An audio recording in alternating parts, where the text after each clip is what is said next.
On time na nga ba, OG Diaz? Kinumpirma di umano ng kanyang source ang tunay na estado ng relasyon ni Daniel Padilla at Kyla Estrada. Yes, ayon sa information ng kanyang source, ay in a relationship na nga sila Daniel at Kyla Estrada. Mula sa kanyang YouTube channel, ito nga ang ibinahagi ni OG Diaz kung saan ay kinumpirma nga daw ito ng kanyang source. Ayon naman kay OG, nakila Kyla na nga at Daniel kung aaminin o i-deny nila ang relationship. Pero sabi nga ni OG, walang masama kung aaminin, lalo na't wala naman silang sinasagasaan na tao. Spotted din kasi ang dalawa na magkasama, ito daw mula sa Reddit.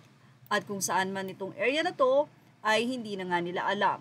Basta ang totoo, ang pag-amin ng malapit na source sa dalawa na in a relationship or magkasintahan na nga sila Kyla at itong si Daniel.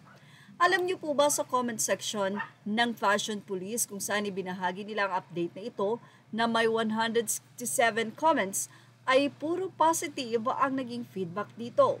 Ayon sa kanila, upgraded daw itong si Daniel Padilla dahil hindi lang maganda kundi napakagaling din umarte nitong si Kyla. At isa na rin ito sa tumatatak na artista ngayon sa showbiz industry. Say naman din ng ilang netizen, pareho naman silang upgraded sa isa't isa. Although, itong si Kyla ay wala pa talagang naliling sa kanya or kung sino man naging boyfriend sa showbiz. Mukhang si Daniel Padilla nga lang talaga. Well, say ng ilang mga netizen, upgrade. Iba pa rin pag well-educated. She's also a really very versatile actress. Sana magtapos rin ng college si Daniel para good match talaga. Anyway, bagay sila. Well, bagay, upgrade ka dyan, Daniel.